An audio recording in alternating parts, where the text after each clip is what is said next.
I told you the first mummies in history weren't Egyptian? What if I told you ancient Egyptians believed death was just the beginning of a second life? And that if your body wasn't preserved properly, your soul could be lost forever? What if I told you some pharaohs were buried with their wealth, food, pets?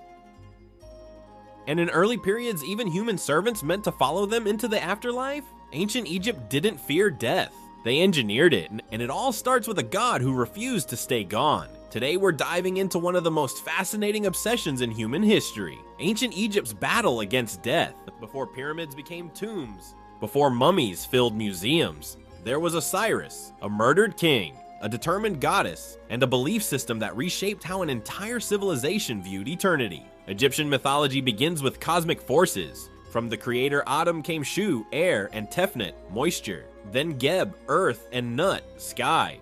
From them came four powerful siblings: Osiris, god of order and fertility; Isis, goddess of magic and healing; Set, god of chaos and desert; Nephthys, protector and guide. Osiris ruled Egypt in mythic times. He represented stability, agriculture, and renewal, but Egypt depended on one thing above all: the Nile. If it flooded correctly, life thrived. If it failed, famine followed. So when something went wrong, it wasn't random. Set, jealous of Osiris, devised a trap.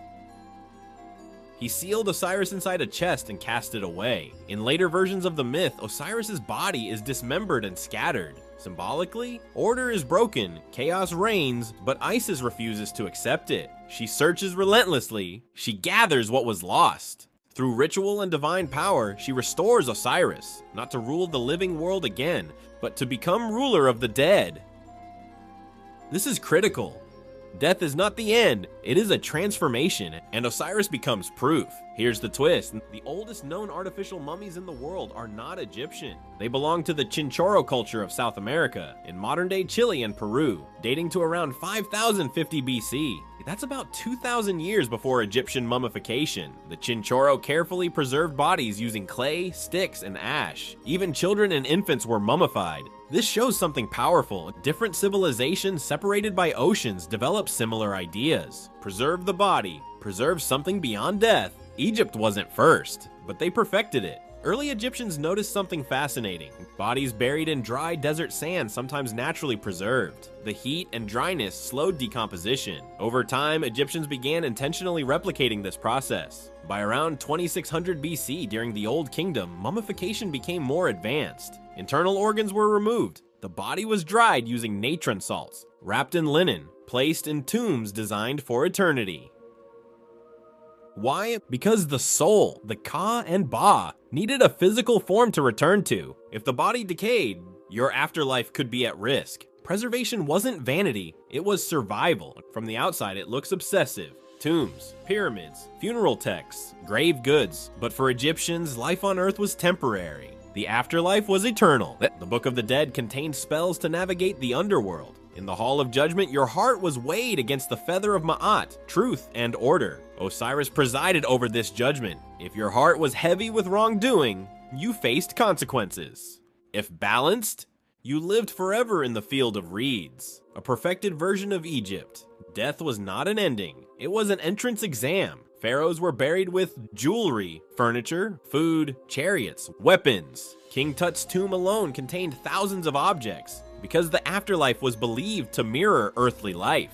You needed your possessions, your status, your comfort. In early dynastic Egypt, archaeological evidence suggests that servants may have been buried alongside rulers. Later, symbolic servant statues called shabti replaced this practice. Miniature workers meant to serve in the next world, even in death. Hierarchy continued. Egyptian civilization lasted over 3 millennia, and their core belief never wavered. Death is transition. Order must be preserved. Osiris' story gave structure to uncertainty. The Nile floods mirrored his renewal. Crops died and returned. Life, death, rebirth. It wasn't morbid, it was cyclical, predictable, reassuring. As long as rituals were performed correctly, Egypt didn't invent mummification, but they turned it into theology, into architecture, into national identity. Their kings were divine intermediaries. Their tombs were gateways. Their gods had already conquered death.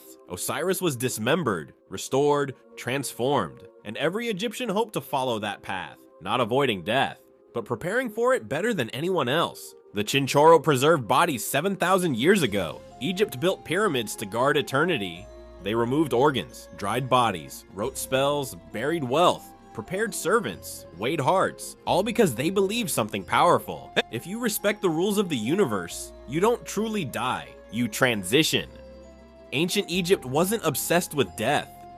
They were obsessed with winning against it. Next time, we step inside the pyramids themselves.